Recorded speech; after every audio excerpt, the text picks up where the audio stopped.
Yeah, thanks, Adam. That was a #1 charting game built by a team of an impressively small size. And the range of visual styles that developers are achieving now is incredible. It shows the engine is really just the paintbrush, and the painting is entirely your creation among an infinite set of possibilities. And now I'd like to invite one of the industry's true pioneers of innovative visual styles and gameplay, one of our dear friends whose company has achieved great success for almost 2 decades, Randy Pitchford of Gearbox.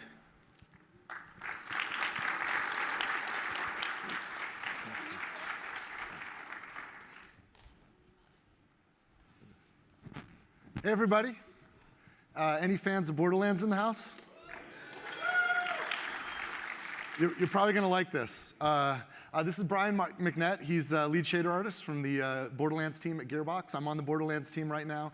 We're going to show you some technology that we're building within UE4 that will power the next Borderlands game. What you're going to see is not a video game, it's a technology demonstration. We use Unreal Engine 4 to render a non-realistic art style, the style that you've come to know as the Borderlands art style. This is a very simple scene. Now, I want you to remember that the Borderlands art style is sort of represented by a confluence of techniques. Most of the Borderlands art style comes from the content itself, the form of the environment, silhouettes and movement of characters, the color and line work within the surfaces of objects. But there's some fundamental rendering technologies that contribute to the look that we are exploring for the next generation. Now, I think the technique that most of you probably attribute to Borderlands the most is the edge outlining. It's not cell shading, but we do outline the edges. And if he goes into the black and white view, you can see this approach for Borderlands 2, Borderlands 1, and Borderlands the pre-sequel. This is a standard Sobel-Feldman edge detection operator. It's a solid, uniform line weight around the outlines of objects that we detect in the rendering. Now, we want to evolve this look for the future. We want to make it more natural and basically next gen. So the first thing we do, if you can go back to color, is instead of just detecting the edge and rendering the line both inside and out, the inside will sort of erode and corrupt the detail of the object we're trying to highlight. We'll now draw from the middle out only. It's sort of a middle out algorithm.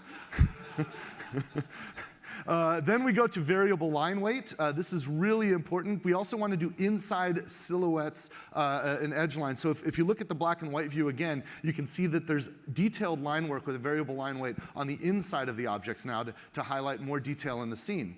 But with variable line weight on both the inside and the outside of the edge lines, we can now kind of show detail that's affected by the lighting and the orientation of the camera. So we can look at the scene again in color. And now, edges are only a part of it. The surface materials themselves are very important. The artists contribute to the look and feel of the graphic style by how they paint the materials. Now, this is a test sphere, and it shows some materials, a material on there. And you'll notice there's little black outlines, edges around it. Those black outlines are drawn into the materials themselves, and they're kind of similar to that edge outline, but they're drawn onto the material. We want to render those edge outlines in ways that aren't affected by the lighting of the scene. So now we can isolate those, and we can make them look like wet ink. So you'll notice that only the black outlines are reflective, like as if it's a wet ink, or we can make them look like metal. Or we can keep them as solid black lines, just like the edge outlines in the scene. And now they're not taking any light at all. There's no highlights there. This is really important for the artist's scribbles and doodles and cross-hatching, which simulates shadows, to come through for the scene.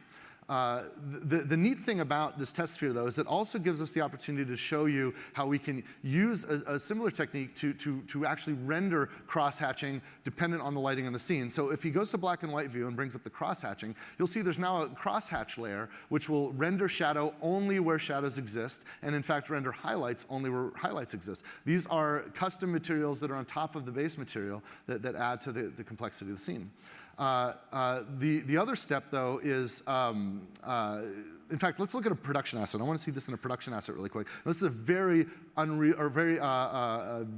Borderlands Gearbox-looking production asset rendered in Unreal Engine 4. You'll notice that even the little bolts on those objects are casting a little shadow, and those shadows are taking a little bit of crosshatch. That's that custom crosshatch layer there. And we can see it again in black and white.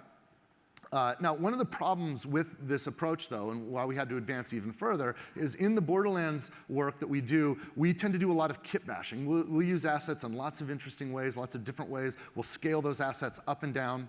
And when we scale an asset up, it will actually change the scale of that cross-hatching, which makes it inconsistent with the line work that we're doing on the edges. So we wanted to work with an experiment with a procedural approach to this, using artist-generated cross-hatches, but rendering them more procedurally on the surfaces of the objects. So if we start with this gray sphere and we put a crosshatch on it that's now procedural and mapped to the object, you can see that it'll hold the same consistency at any scale.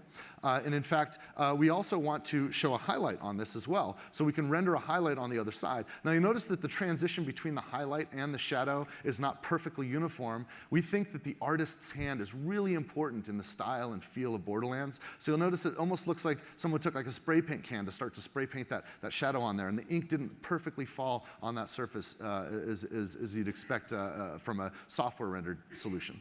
So that transition is not uniform.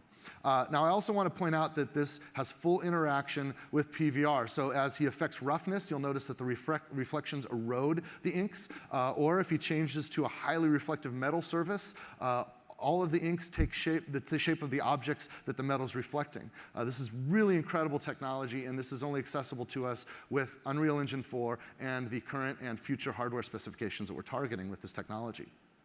Now let's look at a more complex shape, a more complex form.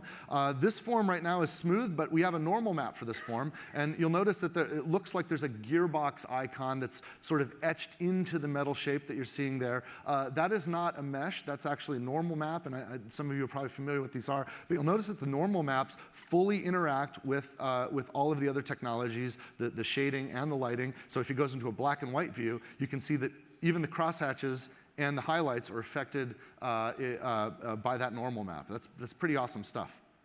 So let's look at actually a production asset with this technology on it. So this is a real asset that will go into a future video game, and you can see that the interaction fully works, whether it's metal. Looking at it in black and white, you can make out all of the fine details just from the shadows, the highlights, and the edge lines, but also it looks beautiful in full color.